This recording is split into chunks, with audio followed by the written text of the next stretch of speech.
ಈ ಹಿಂದೆ ನಾನು ಅನೇಕ ಸಲ ಮಾತಾಡಿದ್ದೇನೆ, ಸೌಜನ್ಯ ಪ್ರಕರಣದ ಬಗ್ಗೆ ಅನೇಕ ಸಲ ಮಾತಾಡಿದ್ದೀನಿ, ಈಗೂ ಮಾತಾಡ್ತೀನಿ. ಮಾತಾಡಿದವ್ರ ಬಗ್ಗೆ ಬೆದರಿಕೆಗಳು ಮತ್ತು ಕೊಲೆ ಪ್ರಕರಣಗಳು, ಕೊಲೆ ಮಾಡ್ತೀವಿ ಅನ್ನೋದು, ಮಾಡೋದು, ಮುಟ್ಟೋದು, ಮುಚ್ಚಾಕೋದು ಇವೆಲ್ಲ ಸಾಮಾನ್ಯ. ಯಾಕೆಂದ್ರೆ ಆ ಶಮೀರ್ ಹೇಳಿದಂತ ಏರಿಯಾಗಳಲ್ಲಿ ಯೂಟ್ಯೂಬರ್ ಶಮೀರ್ ಅದನಲ್ಲ, ಅವನು ಏನು ಹೇಳಿದಾನೆ ಅಂದ್ರೆ, ಅವನು complete information received, after information received from the mouth to mouth and authenticated reasonings and authenticated evidence, on the basis of evidence ಅವನು ಮಾತಾಡಿದಾನೆ ಅಂತ ನನಗೆ ಅನಿಸ್ತದೆ. ಅಲ್ಲಿ ಯಾರು ರೇಪ್ ಅಂಡ್ ಮರ್ಡರ್ ಮಾಡಿದ್ದಾರೆ, ಬ್ರೂಟಲ್ ಆಗಿ ರೇಪ್ ಆಗಿದೆ, ಅಂಡ್ ವಜನಲ್ಲಿ filled with the mud, 6 inches mud ಹಾಕಿದ್ದಾರೆ, ತುಂಬಿದ್ದಾರೆ, ಮಣ್ಣು ತುಂಬಿದ್ರು ಅಂತ. ಇದು ಬಹಳ ಕಂಡು ಕೇಳರಿಯದ ನಾಗರಿಕ ಸಮಾಜ ಒಂದು ಹೆಣ್ಣಿನ ಮೇಲೆ ಮಾಡತಕ್ಕಂಥ ದೌರ್ಜನ್ಯ. ನಾಗರಿಕ ಸಮಾಜದಲ್ಲಿ ನಾವು ಇಷ್ಟೊಂದು ವೆಲ್ ಡೆವಲಪ್ಡ್ ಕಂಟ್ರಿ ಆಗಿ ಚಂದ್ರಲೋಕ ಮಂಗಳ ಗ್ರಹಕ್ಕೆ ಹೋಗಿ ಬಂದಂತ ಒಬ್ಬ ಅದ್ವಿತೀಯ ಭಾರತೀಯರು, ನಾವು ಹೆಮ್ಮೆ ಪಡುವಂತ ಭಾರತದೊಳಗೆ ನಾವು ಅದೇವಿ. ಬಡ ರಾಷ್ಟ್ರವನ್ನ ಕಟ್ಟಿ ಬೆಳೆಸಿ ಇವತ್ತು ದಿವಸ ಈ ಮಟ್ಟಕ್ಕೆ ನಾವು ಬಂದಿದ್ದೀವಿ. ಒಂದು ಹೆಣ್ಣನ್ನು ನಾವು ಗೌರವದಿಂದ ಈ ದೇಶದೊಳಗೆ ನಾವು ನಡೆಸಿಕೊಳ್ಳಿಲ್ಲ ಅಂದ್ರೆ ವಾಟ್ ಇಟ್ ಮೀನ್ಸ್? ಒಂದು ಹೆಣ್ಣು ಮಗುವನ್ನ ನಾವು ಕಾಲೇಜಿನ ವಿದ್ಯಾರ್ಥಿನಿಯನ್ನ ಈ ರೀತಿ ನಾವು ನೋಡಬೇಕಾಗಿದೆ, ಕೇಳಬೇಕಾಗಿದೆ ಅಂದ್ರೆ ಅದಕ್ಕೆ ನಮ್ಮ ನ್ಯಾಯಾಂಗ, ನಮ್ಮ ಮತ್ತು ಕಾನೂನು ವ್ಯವಸ್ಥೆಯಲ್ಲಿ ನಮಗೆ ನ್ಯಾಯ ಸಿಗಲಿಲ್ಲ ಅಂದ್ರೆ what is the next stage? What is the destiny of the laws? What is the destiny of the constitution? What is the destiny of this, the persons who are fighting against these, the offenses against the woman class? ಗಂಡು ಮಕ್ಕಳು ಬಿಡ್ರಿ, ಹೊಡೆದಡಿಕೆ ಅಂತಾರೆ, ಕಡ್ದಡಿಕೆ ಅಂತಾರೆ, ಸಾಯ್ತಾರೆ, ಮಾಡ್ತಾರೆ.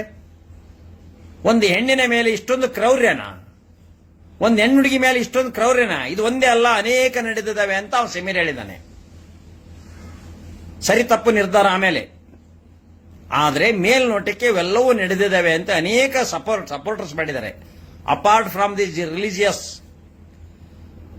ಧರ್ಮವನ್ನ ಬಿಟ್ಟು ಧರ್ಮದ ಆಚೆಗೆ ಎಲ್ಲರೂ ಬಂದು ಮನುಷ್ಯರಾಗಿ ಎಲ್ಲರೂ ತಮ್ಮ ತಮ್ಮ ಹೇಳಿಕೆಯನ್ನು ಕೊಟ್ಟಿದ್ದಾರೆ. ತಮ್ಮ ತಮ್ಮ ಹೇಳಿಕೆಯನ್ನು ಕೊಡಿ. ಮನಸ್ಸೋ ಇಚ್ಛೆ ಅಲ್ಲ, ಕಾನೂನು ಮತ್ತು ಧಾರ್ಮಿಕ ಚೌಕಟ್ಟಿನಲ್ಲಿ ನಿಮ್ಮ ಹೇಳಿಕೆಯನ್ನು ಕೊಡಲಿಕ್ಕೆ ಅಭಿವ್ಯಕ್ತ ಸ್ವಾತಂತ್ರ್ಯ ಆರ್ಟಿಕಲ್ 19 ಕೆಳಗೆ, ಸಂವಿಧಾನದ ಕೆಳಗೆ ಇದೆ. ಕಾನೂನಿಗೆ ಭಂಗ ಬರದ ಹಾಗೆ, ಲಾ ಅಂಡ್ ಆರ್ಡರ್ ಯಾವುದೋ ಪೊಲೀಸಿಗೆ ತಲೆನೋವು ಆಗದ ಹಾಗೆ ಇದನ್ನ ನಾವು ಯಾವ ರೀತಿ ಅರ್ಜ್ ಮಾಡಬಹುದು? ಇವಾಗ ಸೌಜನ್ಯ ಕೊಲೆ ಬಗ್ಗೆ ಏನು ಮುಚ್ಚಿ ಹಾಕಿದ್ದಾರೆ, ಇನ್ವೆಸ್ಟಿಗೇಷನ್ ನಲ್ಲಿ ಏನು ಮುಚ್ಚಿ ಹಾಕಿದ್ದಾರೆ? ಯಾಕಂದ್ರೆ ಇನ್ವೆಸ್ಟಿಗೇಷನ್, ಪೊಲೀಸ್ ಇನ್ವೆಸ್ಟಿಗೇಷನ್ ಯಾವುದೇ ಇರಲಿ, ಸಿಬಿಐ ಇನ್ವೆಸ್ಟಿಗೇಷನ್ ಇರಲಿ, ಸಿಒಡ ಇನ್ವೆಸ್ಟಿಗೇಷನ್ ಎಲ್ಲವೂ ನೋಡಿದೇವು ನಾವು. ಎಲ್ಲಾ ಇನ್ವೆಸ್ಟಿಗೇಷನ್ ಕೇಸ್ ನಡೆಸಿದೇವು ನಾವು. ಸೊ ಆ ಇನ್ವೆಸ್ಟಿಗೇಷನ್ ನಲ್ಲಿ ಏನಾಗಿದೆ ಅಂದ್ರೆ, ಅಲ್ಲಿ ಅವನು ಯಾರು ಮೊದಲಿನ ಅಫೆಂಡರ್ಸ್ ಏನಿದ್ದಾನೆ, ಆ ಅಫೆಂಡರ್ ಮಾಡಿಲ್ಲ, ಅವನು ಹೋಗಿ ಫಿಟ್ ಮಾಡಿದ್ದಾರೆ ಅಂತ ಅನೇಕ ಸಿನಿಮಾಗಳಲ್ಲಿ ನಾವು ನೋಡ್ತಿದ್ವಿ.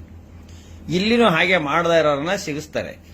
ಆದರೆ ನಮ್ಮ ನ್ಯಾಯಾಂಗ ವ್ಯವಸ್ಥೆಯಲ್ಲಿ ಏನಿದೆ ಅಂದ್ರೆ, ಜಜ್ಮೆಂಟ್ ಮಾಡ್ಬೇಕಾದ್ರೆ benefit of doubt, he acquitted ಅಂತ ಹೇಳ್ತಾರೆ. ಹಾಗಂತ ರಿಯಲ್ ಕಲ್ಪ್ರೆಟ್ಸ್ ಯಾರದಾರೆ ಅವ್ರ ಮೇಲೆ ಆಕ್ಷನ್ ತಗೋರಿ ಅಂತ ಜಜ್ಮೆಂಟ್ಸ್ ಡೈರೆಕ್ಷನ್ ಕೊಡ್ತಕ್ಕಂಥ, ಇನ್ವೆಸ್ಟಿಗೇಷನ್ ಡೈರೆಕ್ಷನ್ ಕೊಡ್ತಕ್ಕಂಥ ಒಂದು ನ್ಯಾಯಾಂಗ ವ್ಯವಸ್ಥೆಯಲ್ಲಿ ಆ ರೀತಿ ನಾವು ಇಲ್ಲಿವರೆಗೂ ನಮ್ಮ ಪ್ರಾಕ್ಟೀಸ್ ನಲ್ಲಿ ನೋಡಿಲ್ಲ. ರೀ ಇನ್ವೆಸ್ಟಿಗೇಷನ್ ಆಗಬೇಕು, ಅಥವಾ ಈ ಕೇಸ್ ಏನಾಗಿದೆ, ಇಂಥ ಒಂದು ರಿಜಿಡ್ ಸ್ಟೆಪ್ಸ್ ತಗೊಳ್ಳುವಂತ ಕಾನೂನುಗಳು ನಮ್ಮಲ್ಲಿ, ಕಾನೂನುಗಳ ಒಂದು ಅನುಪಸ್ಥಿತಿ ಇದೆ. ಅಂಥ ಕಾನೂನುಗಳು ಅದು 25 ವರ್ಷ ಹಳೆದಾಗ್ಲಿ, ಆ ಕೇಸನ್ನ ಇನ್ವೆಸ್ಟಿಗೇಷನ್ ಮಾಡುವಂತ ಅಧಿಕಾರ ವ್ಯಾಪ್ತಿಯನ್ನ ನಮ್ಮ ಕಾನೂನು ನ್ಯಾಯಾಂಗ ವ್ಯವಸ್ಥೆಗೆ, ಪೊಲೀಸ್ ವ್ಯವಸ್ಥೆಗೆ ಕೊಡಬೇಕು. ಆವತ್ತು 9/10/2012 ಯಾವ ಪೊಲೀಸರಿದ್ರು, ಇವತ್ಯಾರು ಪೊಲೀಸರು ಅದಾರ ಅಲ್ಲಿ? ಈಗಿನ ಮೇಲೆ ನಾವು ಅಲಿಗೇಷನ್ ಮಾಡಕ್ ಬರೋದಿಲ್ಲ. ಅವತ್ತು ಯಾರು, as on the day of the incident was took place, the persons who are conducted the investigation, either the police PSI, including the CPI, Circle Inspector, including the DSP, and including the SP of particular place, as on the day they are held responsible whether they did legitimate investigation and submitted the final report to the honorable judiciary. That is question. That is in the question. ಆವತ್ತಿನ ದಿವಸ 9/10/2012 ನಡೆದಂತಹ ಸೌಜನ್ಯ ಕೊಲೆಯ ಘಟನೆಗೆ ಇಂಚಿಂಚಾಗಿ ಆಗಿನ SP ಆತ ಆ ಒಂದು ಕ್ಷೇತ್ರದ SP ಆಗಿದ್ದವರು ನಿರ್ದಿಷ್ಟವಾಗಿ ಆ ಕೊಲೆಯನ್ನ ಸರಿಯಾಗಿ ಇನ್ವೆಸ್ಟಿಗೇಷನ್ ಮಾಡಿ ಅದನ್ನ ಹಾಕಿ ಆ ಒಂದು ಸೌಜನ್ಯಳ ಕುಟುಂಬಕ್ಕೆ ನ್ಯಾಯವನ್ನು ಒದಗಿಸಿದ್ರ. ನೋಡಿ, ಡೆಲ್ಲಿಯಲ್ಲಿ ಏನು ನಡೀತಲ್ಲ ನಿರ್ಭಯ ಕೇಸು, ನ್ಯಾಯ ಕೊಡಿಸಿದ್ರಲ್ಲಿ ಪೊಲೀಸರು, ದೆಹಲಿ ಪೊಲೀಸರು. ಏನ್ ರೇಪ್ ನಡೀತಲ್ಲ, ರನ್ನಿಂಗ್ ರೇಪು, ಮೊಬೈಲ್ ರೇಪ್ ನಡೀತಲ್ಲ ಬಸ್ನಲ್ಲಿ, ಅದನ್ನ ಕೊಡಿಸಿದ್ರು. ಹಾಗೆ ಇಲ್ಲಿಯ ಪೊಲೀಸರು ಸೌಜನ್ಯನ ಕೇಸನ್ನ ಹಿಡಿದಂತ ಪೊಲೀಸರು ಯಾಕೆ ನ್ಯಾಯವನ್ನ ಕೊಡಿಸಲಿಲ್ಲ, ಅದರಲ್ಲಿ ಯಾಕೆ ವಿಫಲ ಆದ್ರು? That is question. ಹಾಗಾದ್ರೆ ಆ next stage, what are the steps? ಮುಂದಿನ ಸ್ಟೆಪ್ಸ್ ಏನು? ಈಗ ಎವಿಡೆನ್ಸ್ ಅನ್ನ ಅವತ್ತು ಡೆಸ್ಟ್ರಾಯ್ ಮಾಡಿದ್ದಾರೆ. ಅವನು ಹೇಳಿದ್ದಾನೆ 12 ದಿವಸ ಸ್ಪರ್ಮ್ಸ್ ಅನ್ನ ಇಟ್ಕೊಂಡು ಆ ಸ್ಪರ್ಮ್ಸ್ ಕಂಟ್ಯೂಷನ್ ಆಗಿ ಅದರಲ್ಲಿ ಸಮ್ ಜಿಯಾರ್ಡಿಸಿಸ್ ಬೆಳೆದ್ರಿಂದ, ಸಮ್ ಬ್ಯಾಕ್ಟೀರಿಯಸ್ ಫಂಗಸ್ ಬೆಳೆದಿದ್ರಿಂದ ಅದನ್ನ ಇನ್ವೆಸ್ಟಿಗೇಷನ್ ಮಾಡಕ್ ಆಗ್ಲಿಲ್ಲ, ರಿಪೋರ್ಟ್ ಕೊಡಲಿಲ್ಲ ಅಂತೇಳಿ FSL ವರದಿ ಬಂದಿದೆ. ಸೊ ಅಂತ ಸಿಚುವೇಶನ್ದಲ್ಲಿ ನ್ಯಾಯಾಂಗ ಯಾವುದೇ ಒಂದು ಸ್ಟೆಪ್ಸ್ ಅನ್ನ ಅದರ ಮೇಲೆ ಪರಿಹಾರವನ್ನು ಕೊಡಲಿಕ್ಕೆ ಅಸಮರ್ಥ ಆಗ್ತದೆ.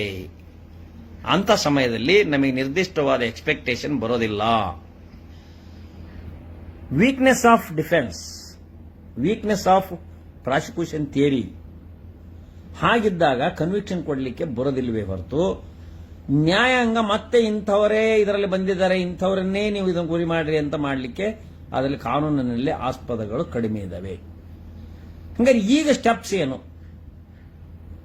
ಈಗೇನು ಮಾಡ್ಬೇಕಂದ್ರೆ ರಾಜ್ಯ ಸರ್ಕಾರ ಇದನ್ನ ಸುಗ್ರೀವಾಜ್ಞೆಯ ಮೂಲಕ ಅಥವಾ ಸ್ಪೆಷಲ್ ಆಕ್ಟಿನ ಮೂಲಕ, ಡಿಸ್ಕ್ರಿಷನರಿ ಪವರ್ ಮೂಲಕ ಈ ಕೇಸನ್ನ ಸಿಬಿಐಗೆ ವಹಿಸಬಹುದು ಅಥವಾ COD ತನಿಖೆಯನ್ನ ಮಾಡಿಸಬಹುದು. ಇಂತಹ ಒಂದು ಸಂದರ್ಭದಲ್ಲಿ ಇಂತಹ ಒಂದು ರಿಜಿಡಿಟಿಯನ್ನ ಯಾವ ಸರ್ಕಾರಗಳು ತೆಗೆದುಕೊಳ್ಳೋದಿಲ್ಲ. ಕಷ್ಟ ಇರುತ್ತದೆ. ಯಾಕೆ ಕಷ್ಟ ಅಂತಂದ್ರೆ, ಒಂದು ಕ್ಷೇತ್ರದಲ್ಲಿ ಬೃಹದಾಕಾರವಾಗಿ ಬೆಳೆದಂಥ ಒಂದು ಮನುಷ್ಯರ ಒಂದು ನಂಬಿಕೆಗೆ ಅರ್ಹವಾದ ಒಂದು ಜಾಗೆಯಲ್ಲಿ ಇಂತಹ ಘಟನೆಗಳು ನಡೆಯುವುದು ವಿರಳ ಅನ್ನುವ ಒಂದು ನಂಬಿಕೆ ನಮಗೂ ಇದೆ. ಆದರೆ ಪದೇ ಪದೇ ಹೆಣ್ಣಿನ ಮೇಲೆ ಅಲ್ಲಿ ದೌರ್ಜನ್ಯ ಆಗಿ, ಒಬ್ಬ ಟೀಚರ್ ಮೇಲಾಗಿದೆ, ಇನ್ನೊಬ್ಬರು ಹೆಣ್ಮಕ್ಳ ಮೇಲಾಗಿದೆ. ಹಂಗಾರೆ ರೇಪ್ ಅಂಡ್ ಮರ್ಡರ್ ಅನ್ನ ಮಾಡಲಿಕ್ಕೆ ಅಲ್ಲಿ ಒಂದು ಕೂಟ ಆ ಒಂದು ನಿರ್ಜನ ಪ್ರದೇಶವನ್ನ ಬಳಸಿಕೊಂಡಿತ್ತು ಹೇಗೆ ಅಂತ. ಈ ಪ್ರಕರಣಗಳನ್ನು ಮುಂದಿಟ್ಟುಕೊಂಡು ನಡುವೆ ಒಂದು ಕೂಟವೇ, ಒಂದು 5 ಅಥವಾ 10 ಜನರ ಅಕ್ರಮ ಮಂಡಳಿ ಅಲ್ಲಿ ವರ್ಕ್ ಮಾಡ್ತಿತ್ತೆ ಹೇಗೆ ಅನ್ನೋದನ್ನ ಇನ್ವೆಸ್ಟಿಗೇಷನ್ ಮಾಡಬೇಕಾಗಿತ್ತು. ಅಥವಾ ಇನ್ನೊಬ್ರು ಯಾರೋ ಹೇಳಿ ಮಾಡಿಸಿದ್ರು, ಯಾವುದಾದ್ರೂ ಮಾಫಿಯಾ ಮಾಡಿಸ್ತು ಅಂತಕ್ಕಂಥ ಒಂದು ಸಂದರ್ಭಗಳು.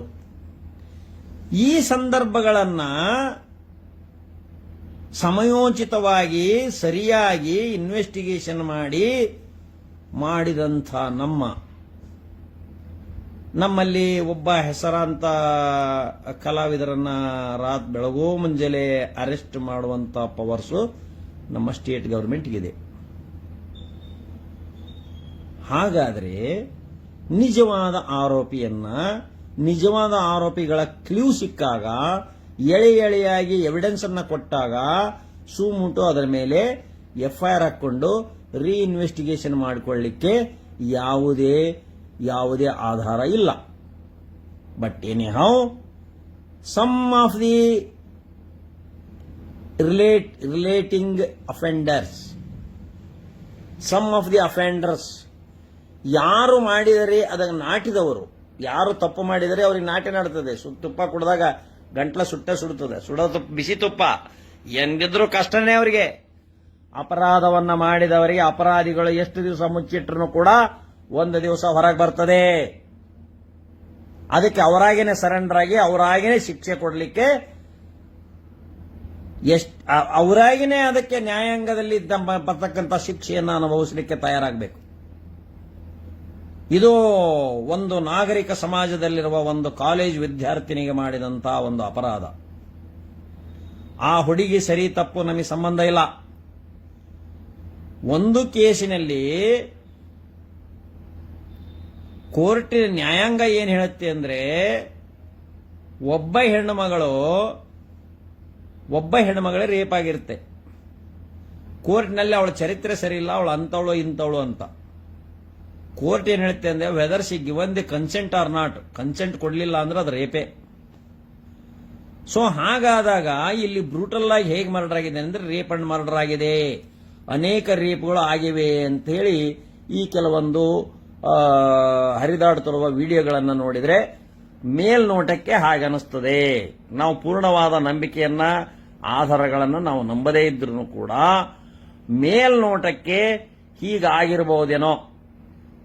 ನೋಡ್ರಿ, ಪ್ರೈವೇಟ್ ಪಾರ್ಟ್ನಲ್ಲಿ ಗುಪ್ತಾಂಗದಲ್ಲಿ ಆ ಒಂದು ರೇಪ್ ಸೀನ್ ಸಿಗಬಾರದು, ರೇಪಿನ ಸಿಮೆನ್ ಆದ್ರೆ ಇಂಥರದೇ ಅಂತ ಸಂಶಯಾಸ್ಪದ ವ್ಯಕ್ತಿಗಳನ್ನ ಆ ಸಿಮೆನ್ ಅನ್ನ ಆ ಪೊಲೀಸರು ಐಡೆಂಟಿಫೈ ಮಾಡಿದಾಗ ಇಂಥದೇ ವ್ಯಕ್ತಿಯ ಸಿಮೆನ್ ಹೋಲ್ತದೆ ಅಂತ ಹೇಳಿ ಕಳಿಸಿದಾಗ ಆ ಟೆಸ್ಟಿಂಗು ಸೇಮ್ ಬರಬಾರದು ಅಂತ ಹೇಳಿ ಅಲ್ಲಿ ಎವಿಡೆನ್ಸ್ ಸಿಗಬಾರದು ಅಂತ ಮಣ್ಣನ್ನ ತುಂಬಿದ್ದಾರೆ. ಎಲ್ಲಿ? ಗುಪ್ತಾಂಗದಲ್ಲಿ ಮಣ್ಣನ್ನ ತುಂಬಿದ್ದಾರೆ. ಅಂದ್ರೆ ನಾವು ಯಾವ ಸಮಾಜದಲ್ಲಿದ್ದೇವೆ? ಯಾವ ಸಮಾಜದಲ್ಲಿದ್ದೇವೆ? ನಾವು ಧರ್ಮ ಜಾಗೃತಿ ಮಾಡ್ತಾ ಇದ್ದೀವಿ, ನಾವು ಧರ್ಮವನ್ನ ಕಟ್ತಾ ಇದ್ದೀವಿ, ನಾವು ಪೂಜೆ ಮಾಡ್ತಾ ಇದ್ದೀವಿ, ನಾವು ನದಿಗಳಲ್ಲಿ ಹೋಗಿ ನಾವು ನಮ್ಮ ಮೋಕ್ಷವನ್ನ ಪಡಿತಾ ಇದ್ದೀವಿ, ನಮ್ಮ ಪಾಪವನ್ನ ಕಳೀತಾ ಇದ್ದಾವೆ ನದಿಯಲ್ಲಿ. ಮಾಡಿದ ಪಾಪವನ್ನ ನದಿಯಲ್ಲಿ ಬಿಟ್ಟುಬಿಟ್ರೆ ನಾನು ಪರಿಶುದ್ಧವಾಗ್ತೀನಿ ಅನ್ನೋ ನಂಬಿಕೆ ನಮ್ಮಲ್ಲಿದೆ. ತಪ್ಪಿಲ್ಲ, ಅದನ್ನ ನಂಬಿಕೆ ಇರೋದಕ್ಕೆ ನನಗೆ ತಪ್ಪಿಲ್ಲ, ನನಗೇನಿದಿಲ್ಲ.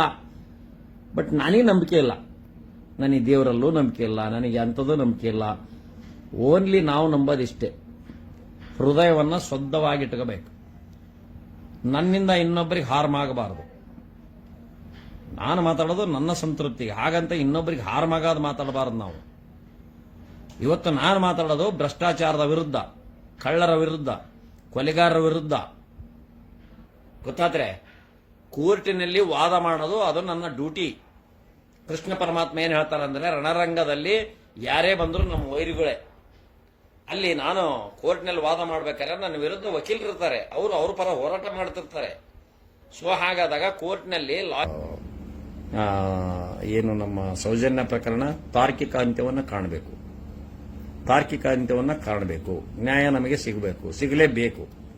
ಇಲ್ಲ ಅಂದ್ರೆ ನಮ್ಮ ನ್ಯಾಯಾಂಗ ವ್ಯವಸ್ಥೆ ಅಥವಾ ನಮ್ಮ ಪೊಲೀಸ್ ವ್ಯವಸ್ಥೆಯ ಮೇಲೆ, ನ್ಯಾಯಾಂಗ ವ್ಯವಸ್ಥೆಗಿಂತ ಪೊಲೀಸ್ ವ್ಯವಸ್ಥೆಯ ಮೇಲೆ ನಮಗೆ ಅನುಮಾನ ಬರ್ತದೆ, ನ್ಯಾಯ ಸಿಗೋದಿಲ್ಲ ಅಂತ ಅನುಮಾನ ಬರ್ತದೆ. ಆದ್ರಿಂದ 2012ರಲ್ಲಿ ಏನಾದಂಥ ಒಂದು ಪ್ರಕರಣ ಈಗ 13 ವರ್ಷ ಆಗಿದೆ. ಈಗಲಾದರೂ ಅದಕ್ಕೆ ಒಂದು ತಾರ್ಕಿಕ ಅಂತ್ಯವನ್ನು ಕೊಡಲಿ ಅಂಥೇಳಿ ವಿನಂತಿ ಮಾಡ್ಕೊಂತ ನಾನೊಬ್ಬ ಸರಸ್ವತಿ ಪುತ್ರನಾಗಿ, ಸರಸ್ವತಿ ಭಕ್ತನಾಗಿ ಎಲ್ಲರಿಗೂ ವಿನಂತಿ ಮಾಡ್ಕೊಂತೀನಿ. ಎಲ್ಲರೂ ಸಪೋರ್ಟ್ ಮಾಡ್ರಿ. ಆ ಒಂದು ಸೌಜನ್ಯ ಕೊಲೆಯ ಬಗ್ಗೆ ನಿಜವಾದ ಆರೋಪಿಗಳು ಯಾರು, ಅದನ್ನ ಸರ್ಕಾರ ಇನ್ವೆಸ್ಟಿಗೇಟಿಂಗ್ ಏಜೆನ್ಸಿ ಕಂಡುಹಿಡಿದು ಅವ್ರಿಗೆ ಸರಿಯಾದ ಶಿಕ್ಷೆ ಕೊಡಿಸಲಿ ಅಂತೇಳಿ ವಿನಂತಿ ಮಾಡ್ಕೊಂತೀನಿ. ಜೈ ಹಿಂದ್, ಜೈ ಕರ್ನಾಟಕ.